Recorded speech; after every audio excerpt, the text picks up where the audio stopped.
Hello everyone, welcome back to the channel. So from this lecture we are entering into the main economy with respect to both prelims and mains perspective. In the earlier lectures we saw about what is macroeconomy and what is microeconomy and the different types of economy and stuff. But this from this lecture it is very much relevant to know about all those, and we'll be dealing with concepts which might take place or which might have its place in prelims and even mains examination. So starting with this lecture, Indian economy and its issues in related to planning. So this topic we might divide into 2 to 3 different lectures, upcoming lectures, because it's quite a huge topic, and it's very important to know that for the topics, upcoming topics in the economy. So without making any further delay, let's directly get into the lecture. So in this lecture we'll be looking about the meaning of economic planning, economic growth and development, differences between them, what are the objectives of planning, historical evolution of planning in India, types of planning, and strategies of Indian planning. This is something we'll be dealing with it regularly. So in this lecture. So let's get into what the topic one by one. So what is the meaning of economic planning? As we all know, economic planning in the sense it refers to the action which through which the policies are framed, which must be followed in the future for the development of an economy. Like India, it has set agenda 2047. They have set an agenda for 2047, and the policies to reach that desired target is will be framed in the upcoming period. That is economic planning. What is the difference between economic growth and economic development? So you might ask me, both are the same words. It might look same words, but they have a difference. See, economic growth is defined as the total value of final goods and services produced in an economy over a given period of time, usually in a financial year, and it's calculated in real terms, and when we tackle the inflation, it finally arrives to the real scenario of the economy. So economic growth is usually calculated on the basis of the gross domestic product. That's what the numbers. India is the third largest economy. No, India is a growing economy, fastest growing economy. So that is something which shows the economic growth. So factors affecting economic growth like infrastructure, optimum utilization of natural resources, research and development, and human capital. Of course, when more infrastructure is developed towards the manufacturing and service sector industry, eventually more employment occurs. When more employment occurs, eventually the economic growth occurs. Optimum utilization of natural resources. Yes. When you use resources properly and allow it to replenish, eventually your resources are not going to be depleted so soon, and you can use it for a longer period of time. Next is research and development. Bringing in new technologies through research and development can bring in more employment, and at the same time help in the growth of the economy. Human capital, when we use the human capital properly, by providing them with employment opportunities, so they eventually work, and it will again help in the development of economy, growth of economy. Next comes the economic development. Economic development is the process where improving country's economy over time, which involves both increasing the nation's wealth and at the same time standard of living of its people. various factors such as growth in income like per capita income, more job opportunities, increased access to healthcare and education, these forms the economic development. Factors affecting economic development like human resources, education, infrastructure development, capital formation. Like human resources, like when humans are not um, human resources not properly used, eventually the economic development does not occur, it stagnates at a certain position. Next is education. When a society is not getting educated, that's where the society starts to stagnate. It might be even an economy. When an economy is not properly educated, that's where the economy starts to stagnate, because the lack of creativity, lack of innovation, lack of idea all occurs because of the lack of education. Next is infrastructure development. When you have proper infrastructure development, it eventually increases the standard of living of people, and at the same time the nation's wealth, that is GDP too. So that is something infrastructure development does. Capital formation. See, what happens is when people start to earn through employment opportunities, they eventually save some money, which in turn they might again invest in the market as capital to start their own business or some, or to buy products or something. This eventually uh, earns more income and develops the economy. So, hope you guys understood the difference between economic growth and economic development. Economic growth is based only on the quantity of, that is GDP numbers of an economy, but economic development is nothing but improving a country not only with quantity but also with the quality of the country. So, next is the objectives of planning. So there are different objectives we'll be looking into one by one. Promoting the development of economy. See, India, since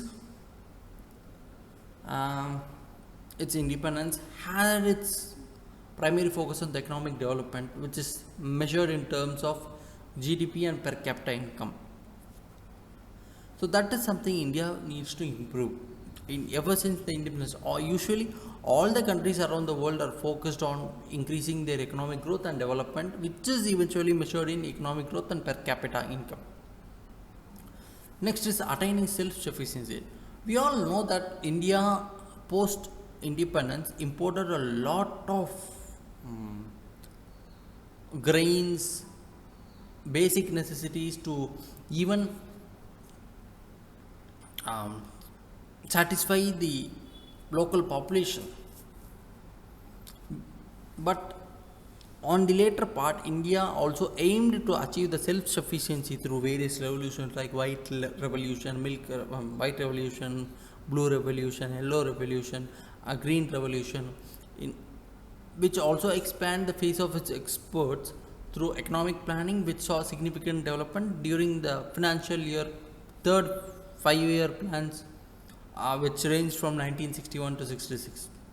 Next is increasing the levels of employment. Whatever economy it might be, when they increase the levels of their employment, it eventually increases the growth of the economy. So that is something as a nation, India is also planning to do, like through various schemes like Startup India, Skill India, etc. Next is regional development. We all know that some states such as Punjab, Maharashtra, Tamil Nadu or economically advanced states, while like others like Bihar, Uttar Pradesh, Orissa, Assam, etc. lag behind. So, and one more thing is that state different experiences, like in states like Karnataka, experience uneven development where economic hubs are in cities very highly developed and there are less developed rural areas. So, planning on a whole can help in reducing the regional disparities and focus towards development at the regional level. Next is reduction in economic inequality. So India had high economic inequality during independence, And ever since India became independent, India has more focused on measures to reduce the inequality through various factors such as progressive taxation, reservation, creating more employment opportunities, etc. Social justice. It should be noted that the social justice is one of the main objectives of planning in India because uh, eventually the early stages of the independent India focused more on socialism. So, where it aimed to reduce the number of people living below the poverty line by providing them with access to employment opportunities and social services. Next is standard of living, improving the standard of living. Increasing the standard of living means raising the per capita income and ensuring equitable income distribution as a primary aim of India's economic planning efforts. Yeah, this is something objectives of planning in India have ever been taken into consideration. Now, let us look into the historical evolution of planning in India. So, this is quite a good topic and interesting topic because various different people and their ideas play a major role and how it played role in India. So the idea of planning emerged in the 1930s where the national leaders came under the socialist philosophy because the erstwhile Soviet Russia saw massive improvement due to their fire plans. That's what inspired the idea of planning in the 1930s to a national idea. In the later period, Sir M. Vishwesvaraya in 1934 published a book called Planned Economy in India, where he gave an idea for development in the next 10 years. And his core ideas were to lay out a plan to shift the agricultural economy to the manufacturing economy and also doubling up the national income in 10 years. So, later in the later periods, that's when the National Planning Committee came. The first attempt to develop a national plan came up in 1938 when Subhash Chandra Bose set up a national planning committee with Jawaharlal Nehru as its president. But due to some unforeseen circumstances, their reports could not be prepared, and only during the phase of 1948 to 49 some papers came out. So this is something we should know. Next is the Bombay Plan. So industrialists of Bombay worked together and prepared a brief memorandum which outlined a plan of the economic development for India. So since most of the industrialists were from Bombay, it's also called Bombay Plan. This plan gave the ideas to double the per capita income in 15 years and triple the national income during that phase of period. But still Nehru did not officially accept the plan, but largely many ideas of the plan were inculcated in other plans of the government. Next is People's Plan. So People's Plan was prepared by M.N. Roy for a time period of 10 period where he highly emphasized on the agriculture. We should all know that the plan suggests the nationalization of all agriculture and production was the main feature of this plan. This was based on the Marxist socialism, as M.N. Roy was quite a Marxist person. He believed in socialism. Next comes the Gandhian Plan. The Gandhian Plan, as we studied in earlier lectures, focuses on the economic decentralization with prime advantage to rural development by developing the cottage industries. Next is Sarvodaya Plan. It was drafted by Jayaprakash Narayanan in 1915 and was inspired from the Gandhian Plan and Sarvodaya idea of Vinoba Bhava. This plan on its part emphasizes on agriculture and cottage industries and also suggests that freedom from foreign technology and stressed land forms because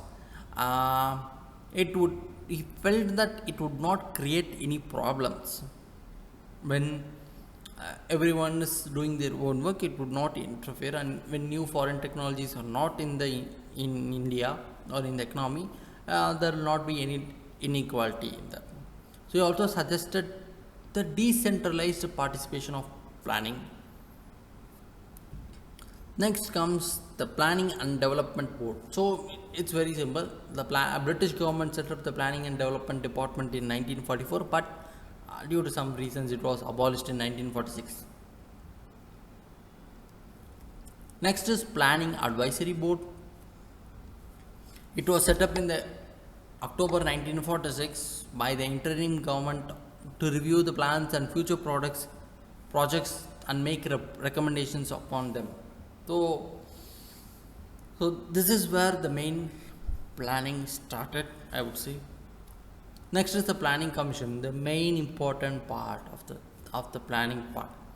After independence, in 1947, the Economic Program Committee was formed by the All India Congress Committee with Nehru as its chairman and was tasked to make a plan to balance the private and public partnership along with balancing the urban and rural economies. In 1948, the committee recommended the formation of Planning Commission. So Planning Commission was an extra constitutional body which was tasked in making assessments of all resources of country, augmenting the deficient resources, formulating plans for effective and balanced utilization. This is something Planning Commission did. So we'll look into more detail about the Planning Commission in the next few lectures. Next comes the National Development Council. The resolution to set up a Planning Commission was based on the assumption that roots of the center-state cooperation should be deeper, and thus in 1952 National Development Council was set up. So hope you guys are clear with the historical evolution of planning in India.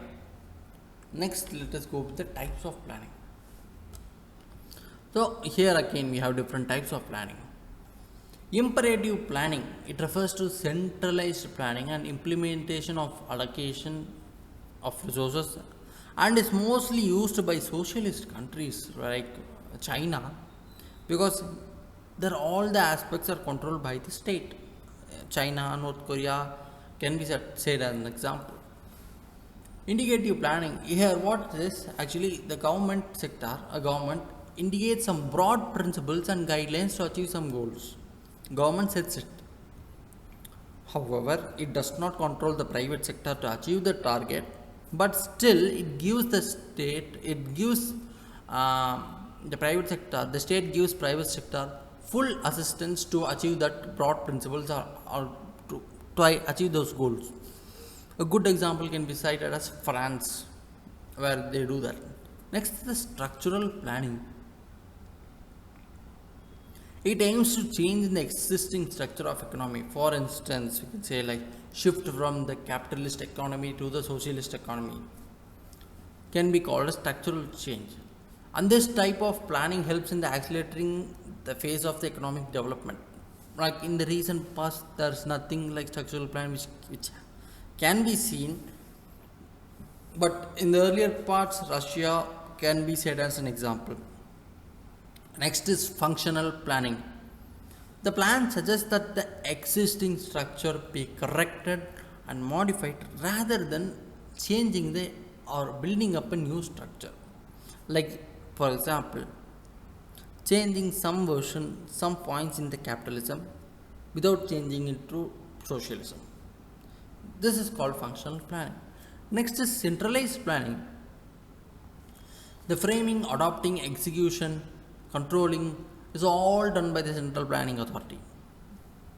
So the planning authority determines the targets and priorities. So this type of planning comes from the top to the bottom, and which was very well seen in India during the era of planning commission. It's a top down process planning and was worked accordingly. Next is decentralized planning.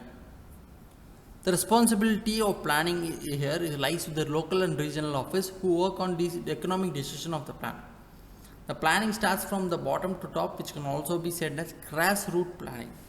Plan is framed by the central authority after consulting with different administrative units of the country. You don't just you do this. No, you consult me and then plan that. That's what central authority does in decentralized planning.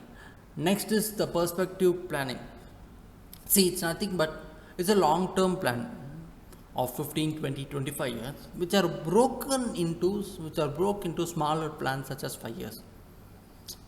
What's there is on the whole, broad objectives should be achieved by dividing the perspective plan into short plans.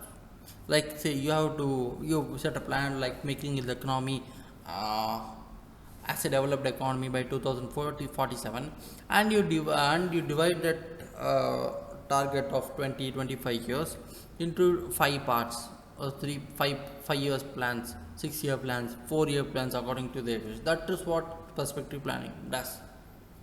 Now let us look into the different strategies of Indian planning. Harrod Domer strategy. So this was seen during the first 5 year plan, where it emphasized the role of capital accumulation's dual character, where on one side it was planned to increase the national income, that is on the demand side, and the other side it was planned to increase the production capacity, which is on the supply side. According to this growth model, the rate of economic growth in an economy is dependent on the level of savings which the people do and the capital output ratio. It's nothing but, let me come again.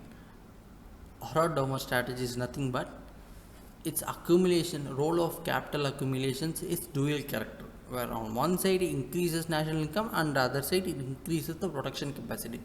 That's it. But the rate of economic growth is dependent on the level of savings, how much you save, how long you save, and the capital output ratio. Next is Nehru-Mahalanobis strategy. This strategy was based on two sector model, which are the consumer goods sector and the capital goods sector. So this was seen during the second 5 year plan, where it was emphasized on investment in heavy industries to achieve industrialization for rapid economic development. So this strategy was adopted in second 5 year plan and with some minor modifications up to the fifth 5 year plan. So it was a long time strategy. So we can think about this part. Perspective planning comes here.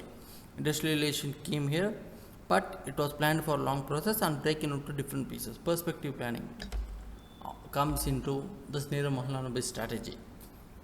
However, this strategy called for larger role of public sector because of two reasons. Private sector was not mature enough to undertake the responsibility. Okay, this can be understood as India is a new economy and not many people were willing to take the risk, and it was feared that the opening industries to private sectors could lead to concentration of wealth in private hands. It should be very well noted that India initially after independence was almost like an socialist economy. Public sector held most of the industries. So that's why since it was more leaned toward socialism, private sectors were not able to open so easily.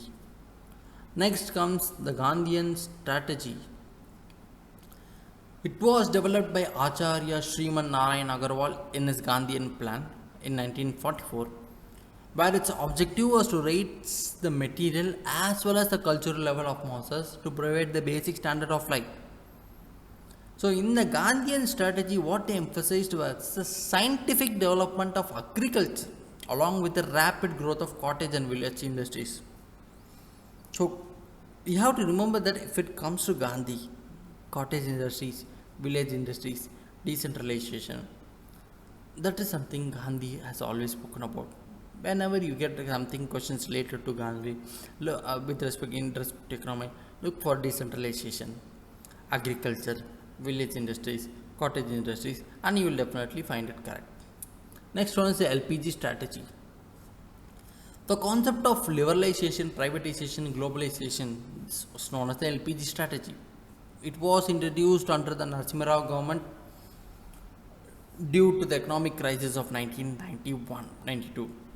So what it did was it ended the concept of license permit Raj, and it opened the areas reserved for public sector to private sector. So what happened was Indian economy was a quite closed economy until that period. So when LPG reforms were introduced, it opened the economy for allowing the foreign direct investment and followed export promotion policy to promote the economic growth. This planning, we can say that it changed the planning from centralized planning, that is central did all the work, to the indicative planning where some broad principles were set and state was giving full support to achieve that broad principles. So hope you guys understood today's lecture on the Indian economy and its issues relating to planning, dealing with economic development, economic growth, strategies in Indian planning, historical evolution of planning, different types of planning.